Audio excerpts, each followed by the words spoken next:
This is a story of my life. This is Grandma Payleitner, and I was born March 18th, 1925, in Chicago, Illinois, where I did most of my growing up. We lived in an apartment when I was a little baby, and I had pneumonia in that apartment, but I lived, obviously. And but it was very serious in those days. They didn't have penicillin like they do now. My father and mother were both born in the Chicago area, although my mother was actually born in LaGrange. She was LaGrange, Illinois, but eventually then they were both in Chicago area. My mother's parents owned a tavern in Chicago, and they lived above it. And then right next to the side, they had a beer garden, which my grandmother, then when my grandmother was married twice. Both husbands died very young. She must have been quite a woman. So she was a widow twice and relatively young with 8 children. My mother was born in 1900.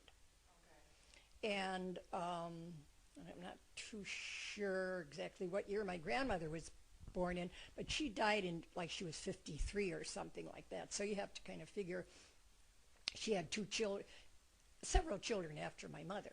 My mother was not the oldest. She was in the middle. And then my 2 grandfathers, I never knew because they both died before I was even a twinkle in somebody's eye. And so those I didn't know. And my grandmother on my mother's side was Swiss, and I don't remember, but I know she was Swiss, and she could yodel.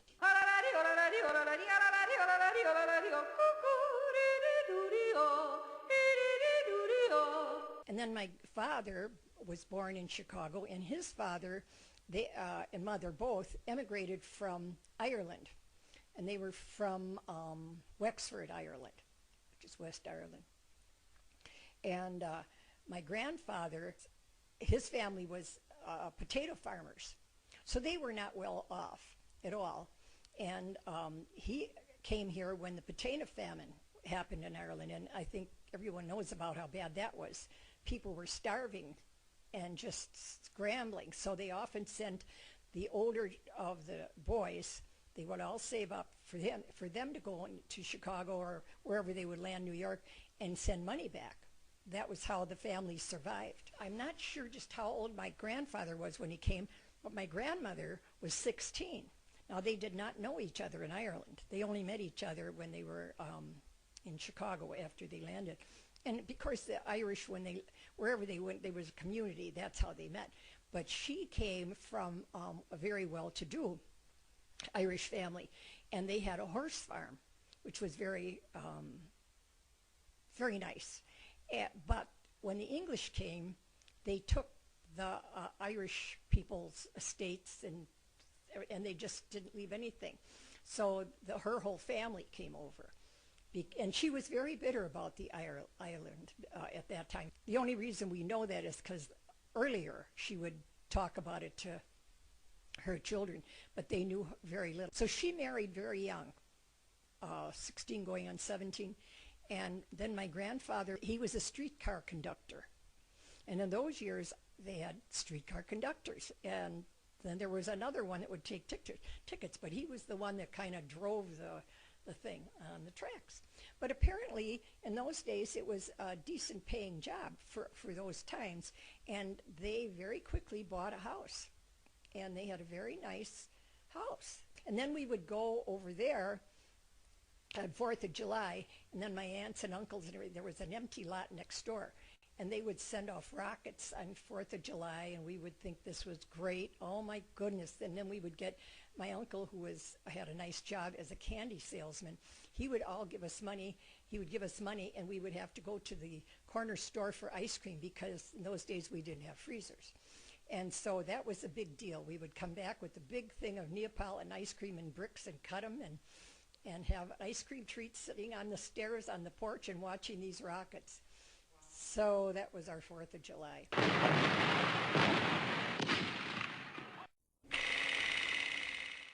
But my grandparents seemed old even at that time. They weren't, you know, a lot of fun. I had cousins, and all my sisters and my aunt and uncle were fun.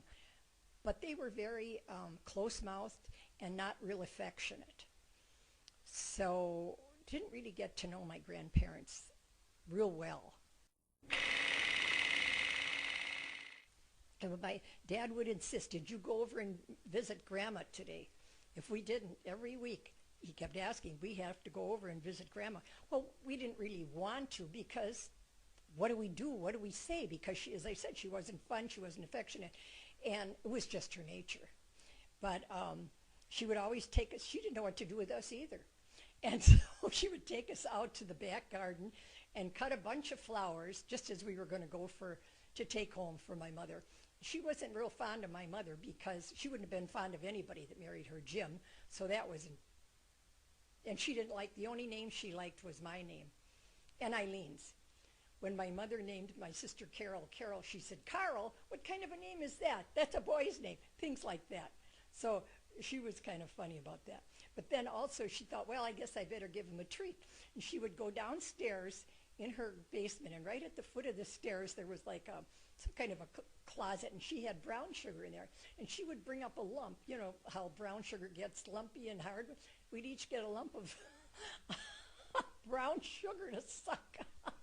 We didn't think it was too bad because we didn't have too many treats, but it was kind of funny. The flowers in one hand and the brown sugar in the other, going home 1 block away. Okay, we visited Grandma today, and she probably went, oh, I'm glad they're gone. I don't know, but I could tell she didn't know what to do with us, really. I was the oldest of the 5 girls. There was myself, then Marilyn, then Eileen, then Carol, and then Joyce.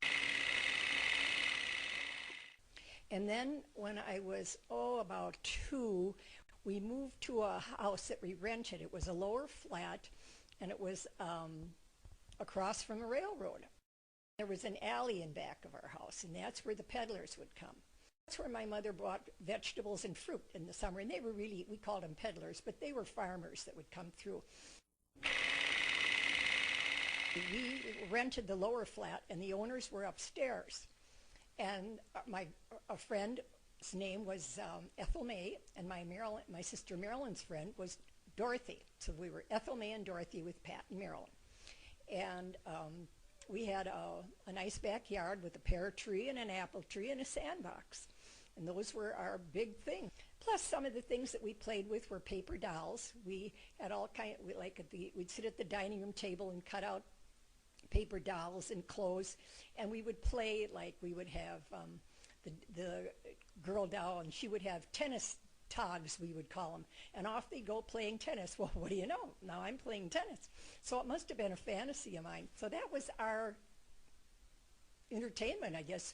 We didn't have television, so we would listen to the radio.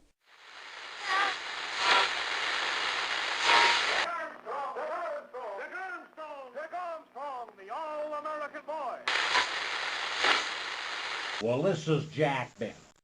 You know, money isn't everything. Love, faith, and charity are at least 2%. And we would sit around the radio like people sit around television now. The crash was in 1929, so then, but by 1930, I would have been 5 years old. But then it lasted almost to the World War II, so I was a young girl.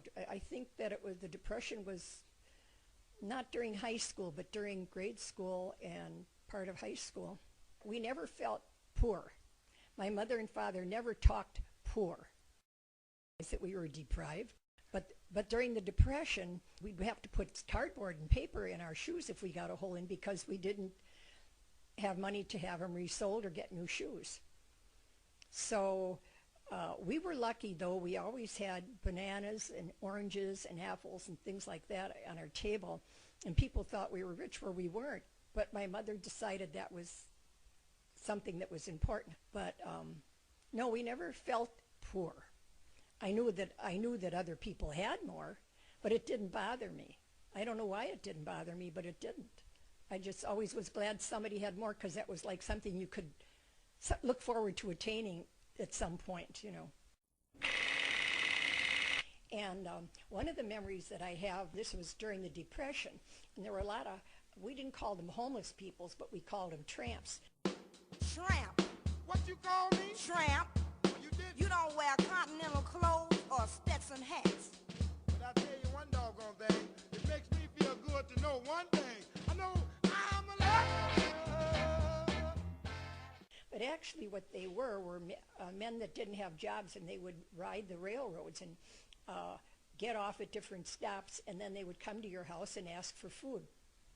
They didn't have any money, and they would sometimes take jobs with the circus, being if they could get a job like that, or maybe ask you for work, like, can I do some gardening for you, or that kind of thing. And that's how they lived. They never asked for money. My mother never would give them money, but she always gave every single one of them a meal. Well, she'd make them sit outside on the back stairs to eat it. She didn't invite them in the house. And my father used to say there were so many tramps coming to our house that they must have a mark on the fence that this was a good place to get a good meal. Well, that was one of the memories I had there. Well, I went to Our Lady of Victory, a grade school for 8 years. That was Catholic grade school, and was all nuns. We had 2 grades. The boys were separated from the girls. Wanted to talk to a boy, you talk to a boy. If a boy wanted to talk to you, they'd talk to you, but the nuns were always looking. And then I went to high school, 2 years at Alvernia High School, which was an all-girls school. Those were also nuns, and it's very strict, but got a wonderful education there. You'd have to kneel on the floor, and if that uniform didn't touch the floor, you were reprimanded, and you had to have your mother take the hem down or pull it down. We would make the belts tight so that we would pull them up and make them shorter, but they'd pull them down. We were not to wear lipstick, and I remember, or any makeup at all, and I remember one time I had lipstick on over the Saturday and Sunday for whatever reason, and that would have been freshman and sophomore year. Well, in those days, the lipstick really stayed on. It was like practically permanent. And I remember coming to school, and the nun said, "You've got lipstick." And I said, "No, sister, I washed my mouth, and it's just." She took me into the girls' room with this harsh soap and paper towel and rubbed my lips till they were redder than before. I can remember that really well. And then next 2 years I went to public high school. It was called Carl Shears High School, and that was my junior and senior year, and I had a lot of fun there. Went to a lot of proms, junior proms, senior proms, bulldog hops, which were the military ROTC dances. In 1943, so it would have been 1942 and 1943 when I was going to these dances, and those were a lot of fun. Of course, we went downtown Chicago in the ballrooms and the Drake Hotel and all Palmer House and all different places like that. We never had proms in the gym or anything, and they were very fancy. I mean, we really had big bands and everything.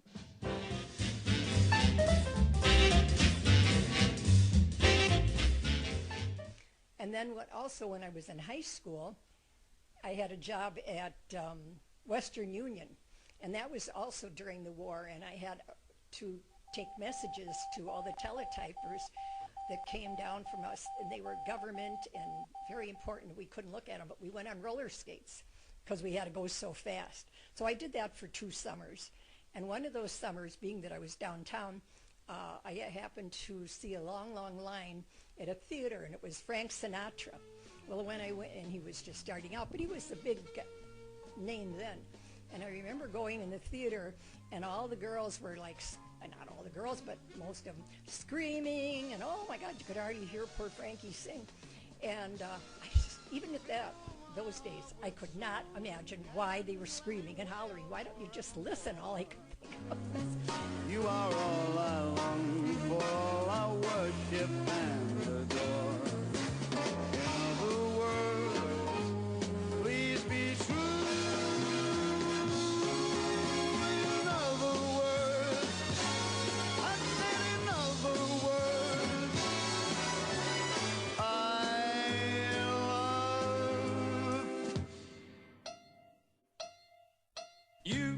graduated in 1943.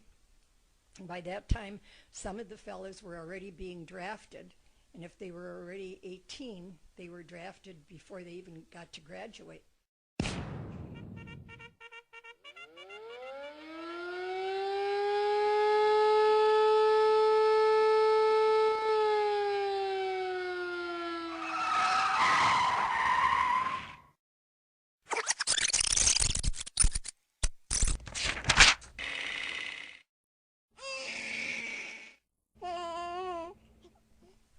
One more time for the good times. Yes, sirree. Yes, sirree. Are you recording now? I was born on April 7th, 1923, and that must have been one hell of a big event because look at me now, the big buzzard. Did you have that on? Yeah. My name is Norman Paleisner, but really everybody knows me as Buzz. I was born on April 7th, 1923, which was a very big day for me because everybody was so happy that I finally got around to my mother, who was so happy to have me right in her own home, and probably one or two of my aunts would come in. All my aunts were so gracious to help each other, but that's the way it was in the old days. My mother's name was Lillian.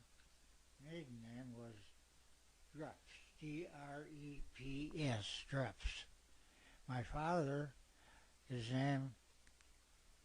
first name was Anthony.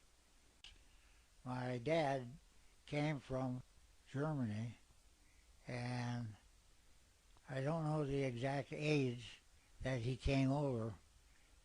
My parents were of German descent, and both talked in German when they didn't want us to know what they were talking about. Let's say that I had been not too good a boy, and that's how they would pass those kind of things on. And I can remember my dad saying, well, we'll take care of that later. And believe me, I did get some pretty healthy spankings. They weren't anything real severe, but I knew that I had been put in my place.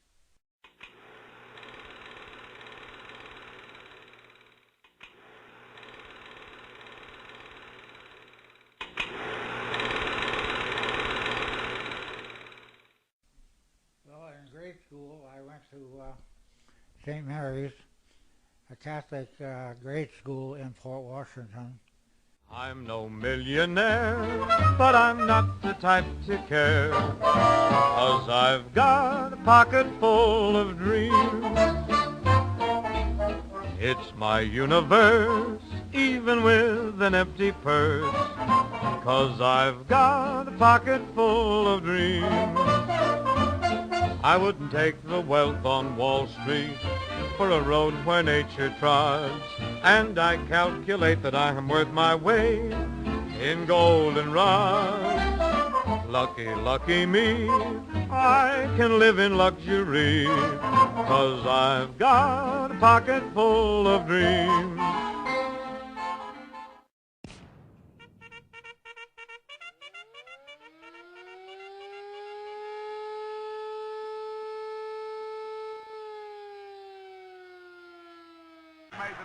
We interrupt this broadcast to bring you this important bulletin from the United Press.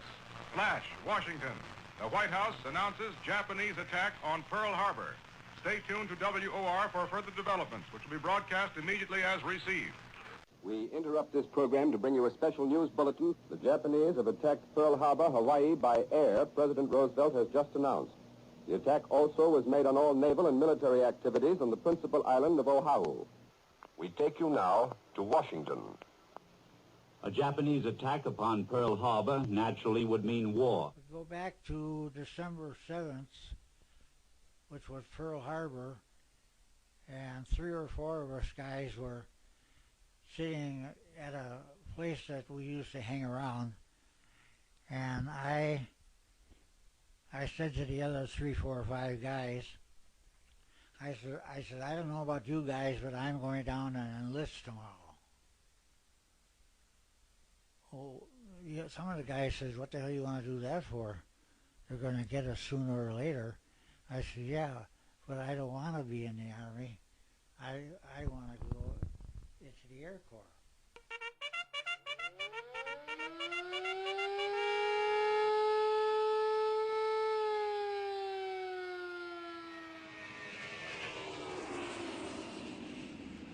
What made you decide to do the Air Force? Glamour. The glamour?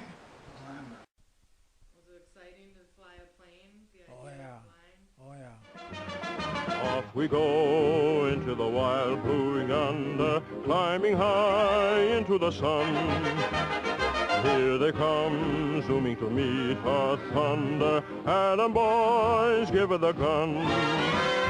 Down we dive, spouting a flame from under, off with one terrible roar. We live in fame or go down in flame, boy, nothing can stop the Army Air Corps. Clear! Clear! Contact! Contact! Actually, basic training was really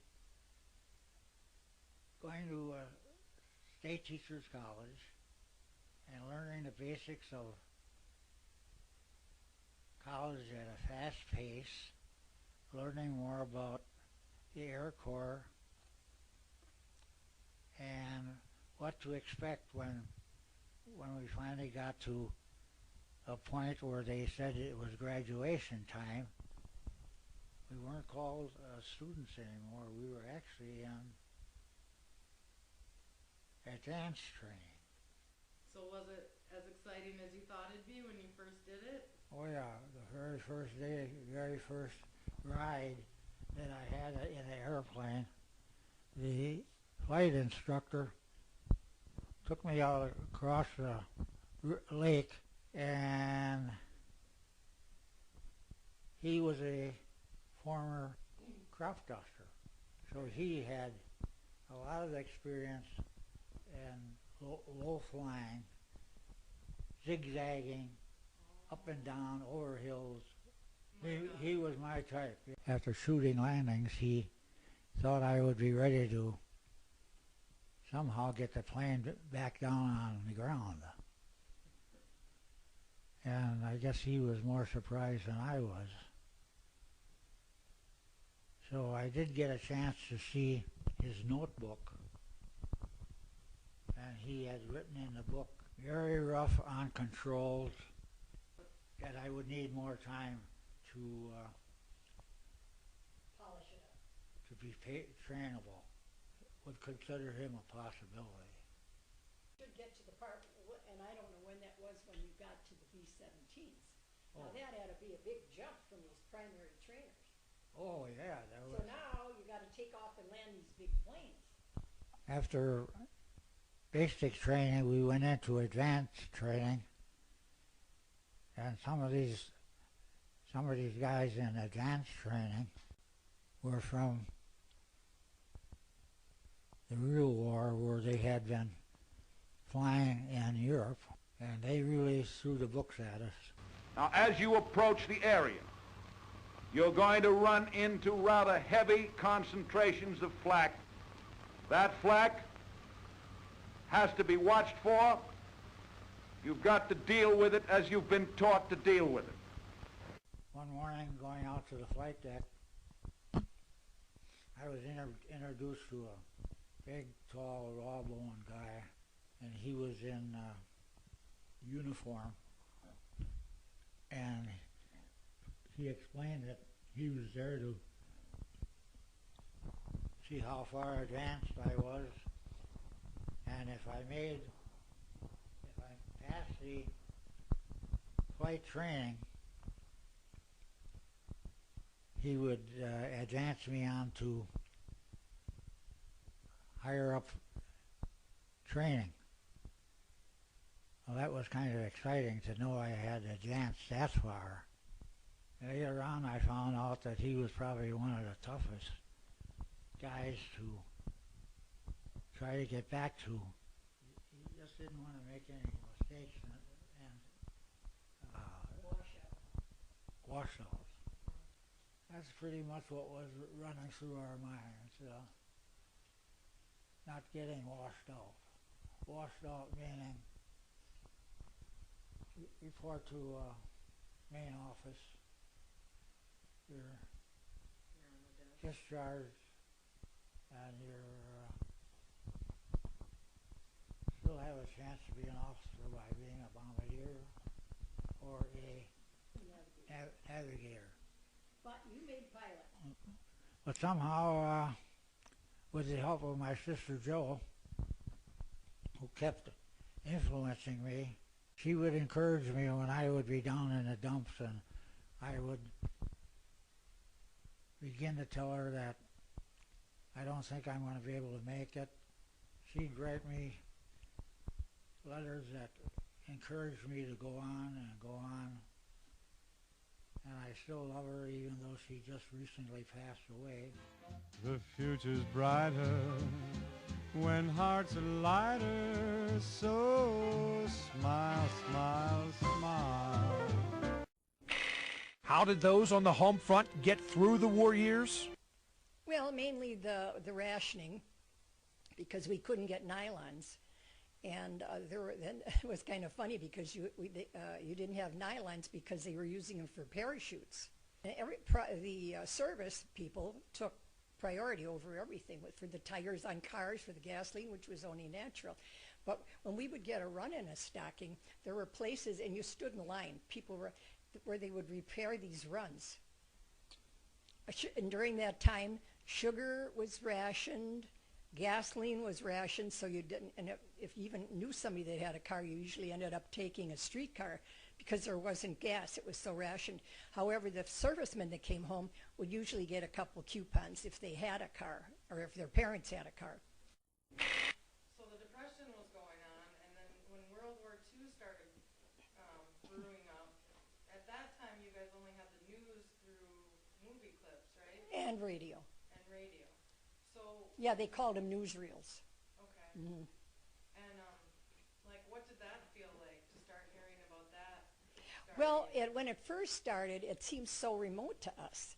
You know, at that time, people weren't traveling to Europe a lot. I mean, not that people we knew anyway. So you really weren't familiar with Europe that much. And so when the Nazis went into Poland and Czechoslovakia, we thought, oh, that's Poland, you know, what is kind of the big deal? We didn't even know what the Nazis were. And until after the war, we really didn't know about concentration camps. They didn't show that on the newsreels because nobody knew it really. But World War II didn't hit home too much until it was the servicemen that I knew that were going in, and some of them were killed, or that you were writing letters and that they would write back. But you couldn't find out too much that was going on from their letters because they were so censored. And sometimes I'd get a letter and I'd open it up like this and Dear Pat, all cut out. And it would look like a paper doily or something. Love so-and-so. There was just a few words. Sometimes they were that censored. A toast to the host of men we boast, the Army Air Corps. From there I was sent overseas and was assigned to a crew. When we went overseas, we were stationed at an English Air Force base called Sudbury. That's where we practiced and learned how to bomb daylight.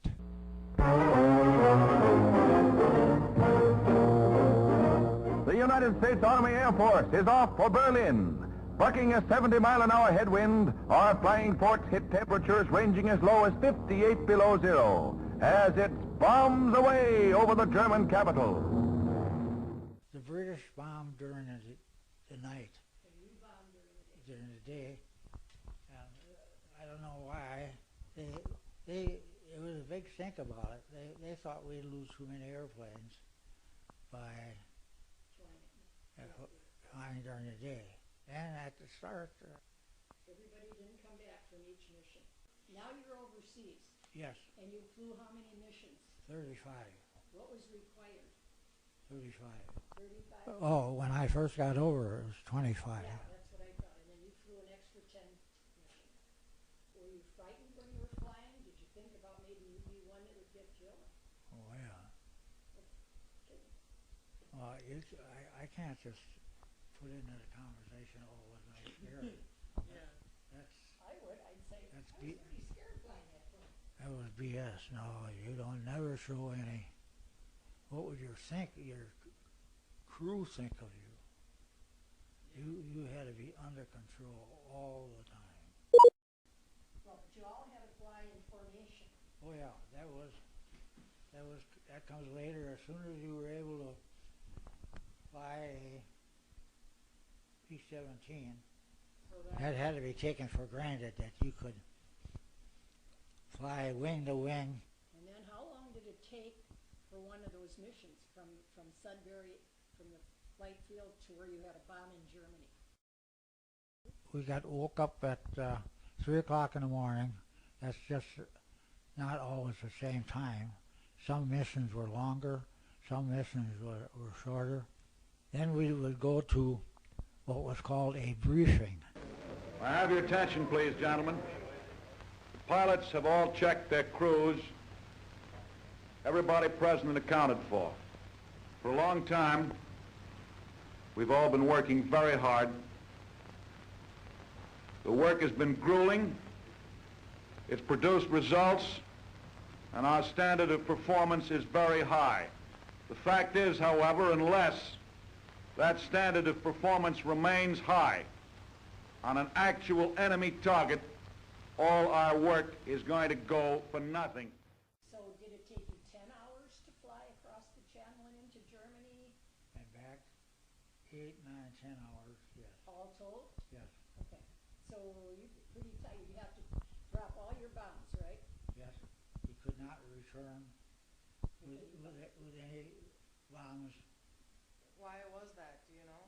Well, you could blow up a whole runway and a whole camp. Oh, when you land, the impact Yeah. could explode the bombs? So you had to bomb your targets best you knew how, and if it was time to go back, if they weren't all gone, you just dropped them. If you were still in Germany. Yeah. Oh, yeah. Yeah. And you went for what? Railroads, you said one time. Yeah. Railroads, ammunition dumps.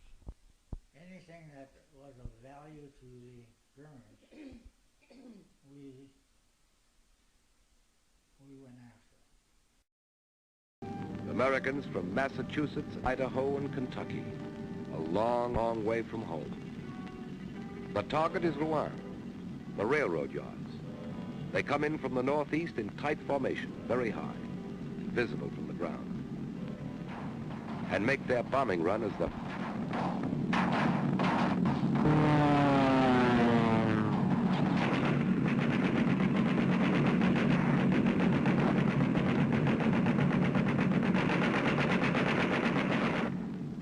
all away, the bombardiers shout.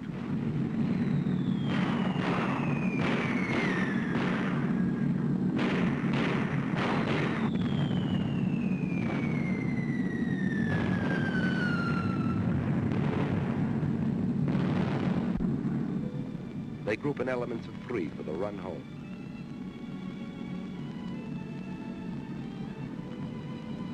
Mission accomplished. All B-17s return safely. How long were you in the war? It all added up to about 3 years. And when you came home, was that because the war was over, or just your tour was over, or your time? Yeah. Your time was over? No, they were surrendering. Okay. Oh yeah, that was a big day. Yeah, what did that feel like? Quite a relief. Where were you over in England when you heard Yeah. about that? Yeah. Wow. Where were you when they told you? Were you On the base. Do you remember what you were doing on the base when you heard the news? Waiting for them to tell us that it was over with. Oh, so you guys knew it was coming. It was started to know it was. It was big thing, big. They kept stalling us and stalling us. They wanted to make sure that they didn't blow it. Two great Mitsubishi factories were located in the heart of the city. To the north, one of the world's largest torpedo plants, and further south, the huge steel and arms works. The bomb, which was dropped on Nagasaki, was aimed at a point midway between the two plants in order to cause the greatest possible industrial damage.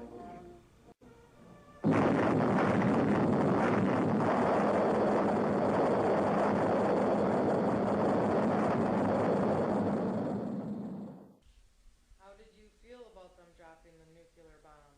I was so happy. That was the end of it. Did you guys know how serious of a weapon that was?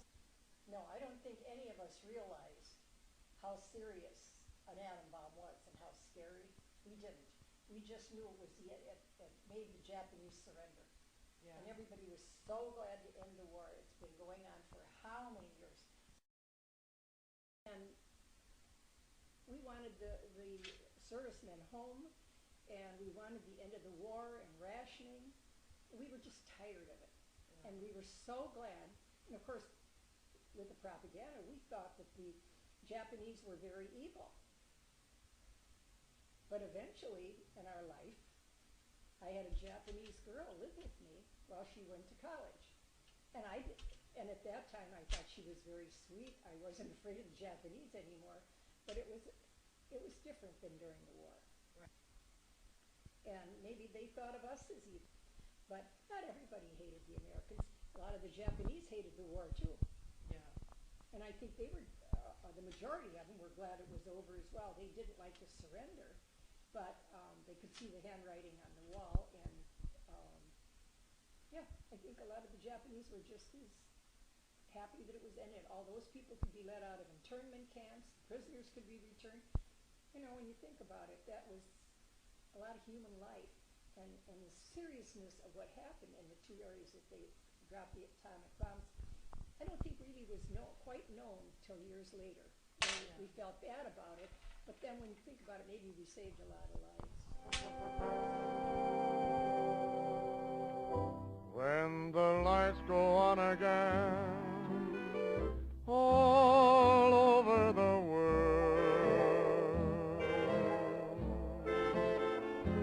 and the boys are home again, all over the world,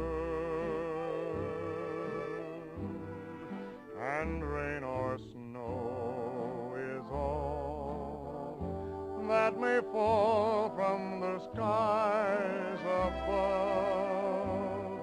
A kiss won't mean goodbye, but hello to love. Together all aboard, and down we roar, to shore the rainbow on. A toast to the host of men we boast, the Army Air Corps.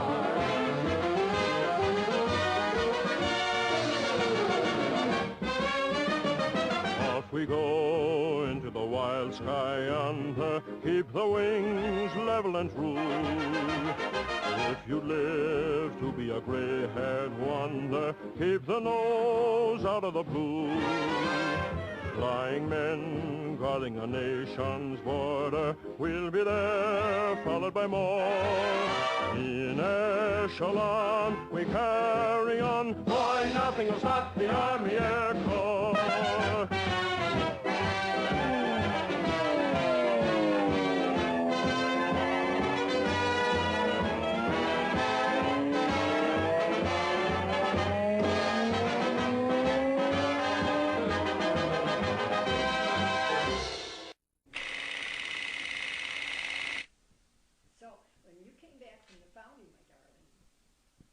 From the war, then you went to work as a salesman for a year, and then you went into the foundry business.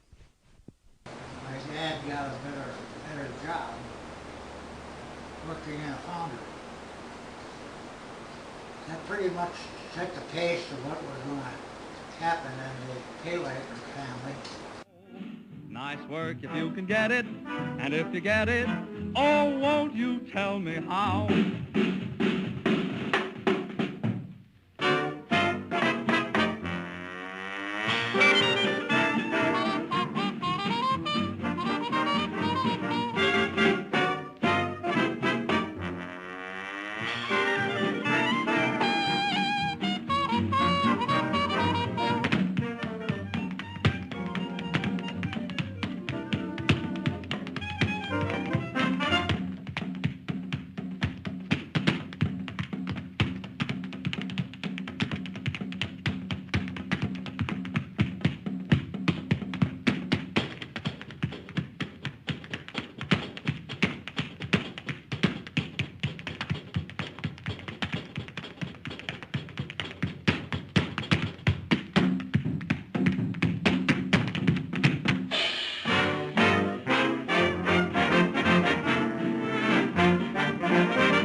That there was this job opening in Chicago as an expediter, and you decided to apply for it, and you got it.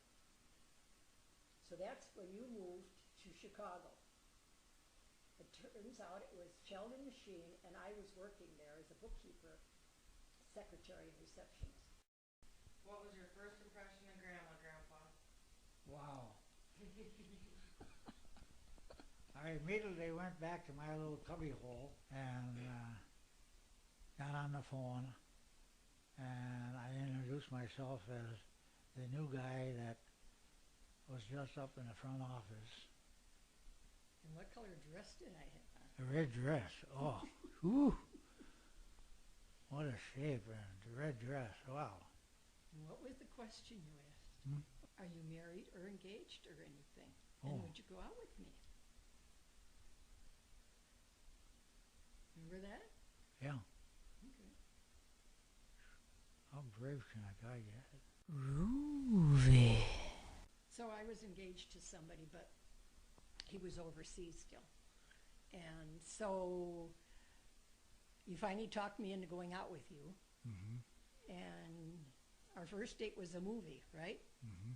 And we had to take a streetcar to this movie. And during the movie, he said to me, is it okay if I put my arm around you, or were you boyfriend mine? And you didn't wait for an answer, and you put your arm around me. And then we got out of the theater when the movie was over, and we were standing on what they called an island where you wait for the streetcar. And he said, do you want to go for a drink? You know, and I said, no, I want to go for ice cream. So we went to a place that I used to go during high school called the Buffalo, and they would have these big banana splits. Remember those? They were huge and wonderful, and you liked them too. And then by that time, you decided we were going to take a cab. We stopped in front of my house, and well, I was living with my parents. It wasn't really my house. Anyway, he told the cab driver to wait for him. So then he takes me to the door, and then there's a little vestibule, and he went in there, and he wanted to kiss me goodnight, and I wouldn't let him. And I said, oh no, I never kiss on a first date, maybe not even second or third. So I said, and anyway, the cab driver, the meter's running, you better get out. And I ran up the stairs, and I made him go up, and I didn't kiss him. But that didn't discourage you. Well, you were still technically engaged, right? So anyway, You're like, yeah, anyway.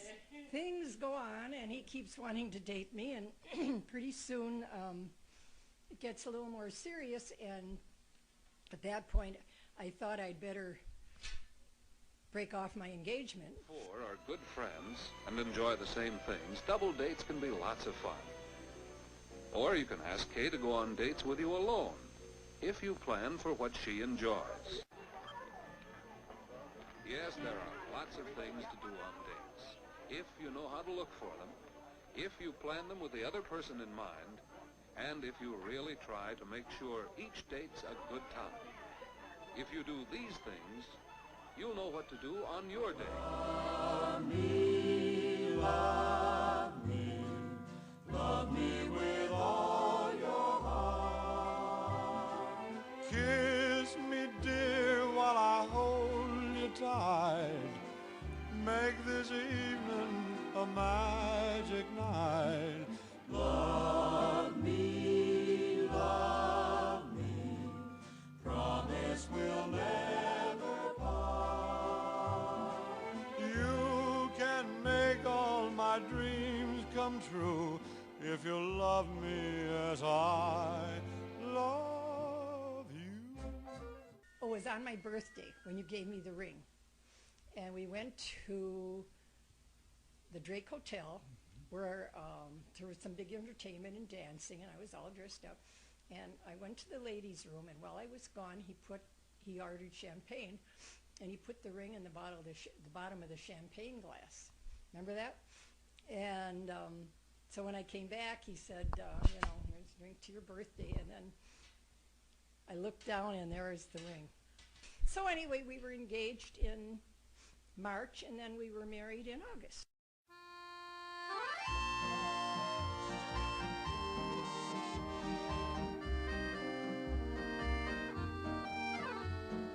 Day after day, I'll always love you. Live just the same, I'll always love you. Dear one, your nearness is my treasure. Dear one, your kiss is rich as wine, and it's mine, yes, it's mine, the wonder of you. Yours, love is yours, because I love you. To you I give my heart so madly, madly beating, with every beat repeating, I'll always love you so.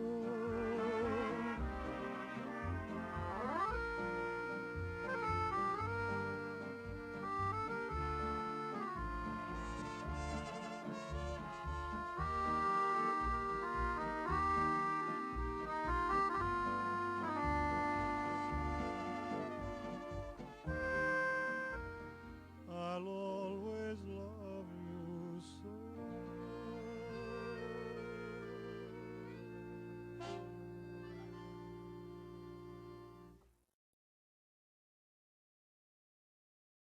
When did you know that you wanted to marry Grandma? It grows on you. We were married in Chicago. Kathy was born in Chicago, and I think she was, let's see, she was born in May, and in October we moved to Milwaukee at a rear cottage that his mom found because houses were still hard to get. Oh. Eventually we moved from there. We bought a little house. Wasn't so little. Well, it was a little bungalow. I've got pictures of it in my album. But it was just 2 bedrooms. A cute little brick. And we made some friends there, but we only lived there, I think, 2 years. And then by that time we had 3 kids. So then we had to look for a bigger place. So we went to Hales Corners and found a lot and built a house. And then that was a 4-bedroom house. And we stayed there 14 years. So wait, 47, Mom was born. No, she was born in 48. 48, And then Michael was born 2 years later. Yeah, about 2 years plus. And then Mary Ann was born 19 months after Michael. And then it was 4 years till Patty was born. But Patty was born in Hales Corners at that house on Bonnie Lane. And then we moved to Juneau Boulevard where we built a house in Elm Grove. And that was a 5-bedroom, 2-story colonial.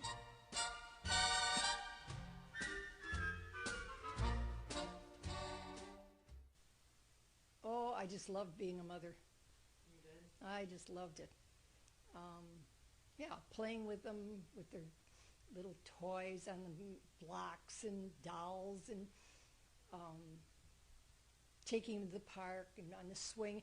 In a way, when you have children, you almost have a second childhood because of that. You can sit on a swing or you can play in a sandbox with them, and you wouldn't do that if you didn't have a child with you, you know. And just walking with them when they were littler in their strollers, and exposing them to things, you know, just all new experiences. Taking them to see Santa. Christmas mornings were always a big deal at our house. Wasn't that fun? And just all their new experiences, communion, confirmation, graduations, and any accomplishments that they had were all exciting to me. Oh, I think it was great, a great experience having children. I followed their sports, and I coached Little League, and oh, you name it. Dad was told by mother, you can't have one, you can't have none, you can't have one without the other. No, sir. But I tried to be a good grandma. I had you over overnights, and we went to clothes shopping for school, right? And we would play. I would have great big boxes, and we'd go tunneling in these boxes. Remember those in the family room at all? I just remember loving sleeping over, like loving sleeping over, never wanting to leave. And we would make pancakes. Remember, you'd stand on a stool, and I'd let you pour the batter in and make pancakes, and we'd set up a card table in front of the fireplace in the family room, Yeah, and I I'd eat remember breakfast. playing checkers with And you. checkers, I taught you to play checkers, didn't I? And you wouldn't let me win. No, because I said, you'll never learn that way. Well, and you were you were not real pleased with me, but eventually you got so good you beat me and I couldn't beat you. Sweet, sweet memories you gave me. You can't beat the memories you gave me. Take one fresh and tender kiss. The memories you gave me. Add one stolen night of bliss. The memories you gave me. One girl, one boy, some grief, some joy. Memories are made of this. The memories you gave me. Don't forget a small moonbeam. The memories you gave me. Fold in lightly with a dream. The memories you gave me. Your lips and mine, 2 sips of wine. Memories are made of this. The memories you gave me. Then add the wedding bells, one house where lovers dwell, 3 little kids for the flavor. Stir carefully through the days, see how the flavor stays. These are the dreams you will savor with his blessings from above. You can't beat the memories you gave me. Serve it generously with love. You can't beat the memories you gave me. One man, one wife, one love, through life. Memories are made of this. When I was 16, I can remember when I was going to work in the summer at Western Union, and it was a beautiful day, and my tried to stand up, and all I could think was how glad I was to be me, and how happy I was.